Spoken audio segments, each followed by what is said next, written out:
Ya habiendo visto los principios químicos y la molécula de donde las células obtienen su energía, vamos a hablar un poco sobre el metabolismo. El metabolismo se define de manera muy simple como el conjunto de todas las reacciones químicas que ocurren dentro de una célula. Estas reacciones químicas incluyen las que son espontáneas y aquellas que son facilitadas por enzimas. Las enzimas son moléculas, generalmente proteínas, que facilitan el paso de una sustancia de la forma A a la forma B.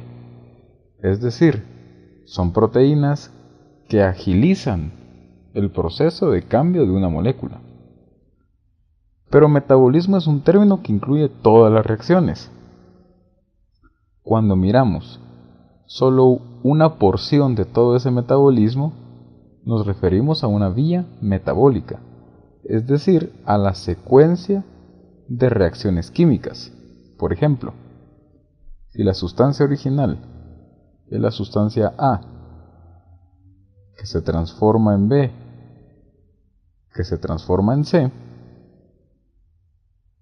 en cada una de estas reacciones tenemos distintas enzimas, de tal forma que el producto de la reacción número 1, que fue el producto B, sirve como sustrato a la enzima número 2 para producir C.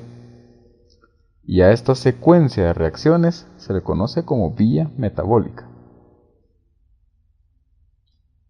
Las vías metabólicas en general se dividen en aquellas que son anabólicas y aquellas que son catabólicas. Las vías anabólicas parten de moléculas pequeñas que empiezan a asociarse entre sí para formar moléculas más grandes. Y en las vías catabólicas son exactamente lo contrario.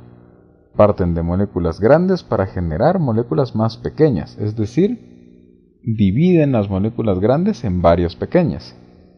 Como es de esperarse, las vías catabólicas, al dividir moléculas grandes en moléculas pequeñas, liberan o generan energía, mientras que las vías anabólicas consumen energía al producir esas moléculas de mayor tamaño. Para la célula, la molécula más importante como fuente de energía es el adenosintrifosfato.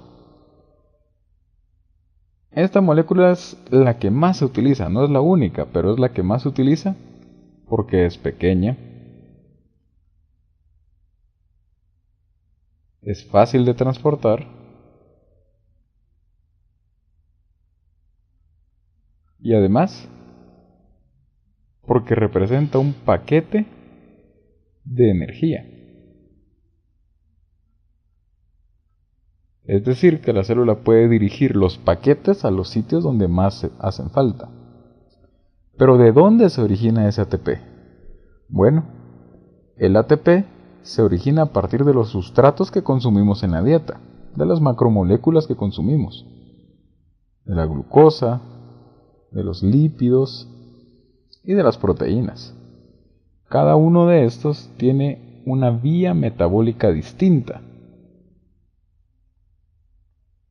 a partir de la cual va a generar ATP. Como la molécula de glucosa es más grande que el ATP, al igual que el resto de moléculas, esto constituye una vía catabólica, es decir, pasa de una molécula grande a una pequeña y en el proceso genera energía, expresado como ATP.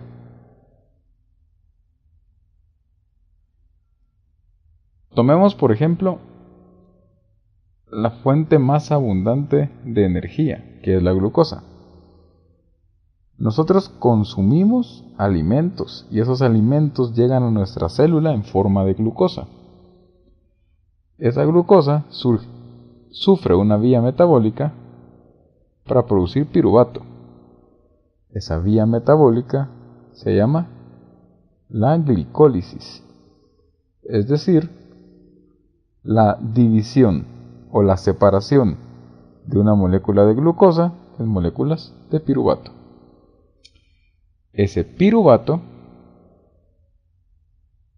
ingresa a otra vía metabólica, que es la vía conocida como el ciclo de Krebs. Y los productos de ese ciclo de Krebs son estos transportadores de electrones, NADH y FADH. NADH significa dinucleótido de nicotinamida y adenina. Y FADH significa dinucleótido de adenina y flavina. Estos transportadores de electrones entran a otra vía metabólica, conocida como la cadena transportadora de electrones.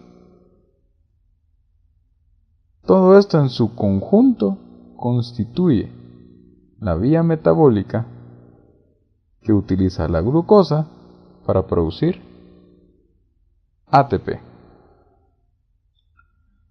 Todas estas son reacciones de oxidorreducción, porque como vemos en la glicólisis, aparte de generarse el piruvato, se generan sustancias transportadoras de electrones.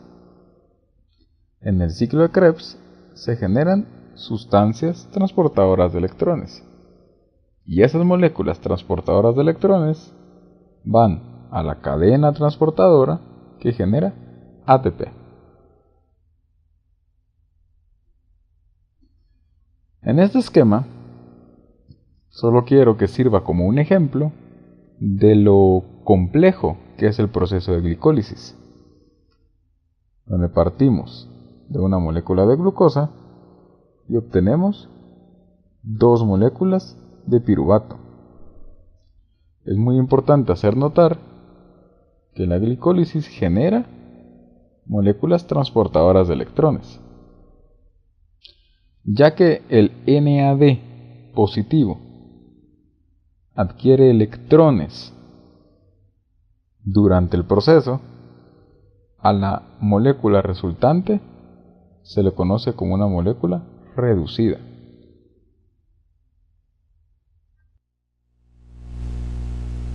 El producto final de la glicólisis es el piruvato. Este piruvato, que se encontraba en el citosol, ingresa a la mitocondria y se transforma en acetilcoenzima A. Esta acetilcoenzima A ingresa a lo que se le conoce como el ciclo de Krebs o el ciclo de los ácidos tricarboxílicos. Es importante notar que el ciclo termina justo donde empieza. Podría decirse que es un ciclo interminable. De tal forma que entonces, ¿cuál es el producto del ciclo de Krebs? Pues realmente las moléculas generadoras de energía en el ciclo de Krebs las encontramos aquí, en la generación de NADH y FADH. Estas son moléculas transportadoras de energía, o sea, transportadoras de electrones. Lo que hacen es de que cada uno de los electrones que van perdiendo las distintas moléculas del ciclo los transportan al sitio donde se necesitan, es decir, al sitio donde van a ser útiles para producir ATP.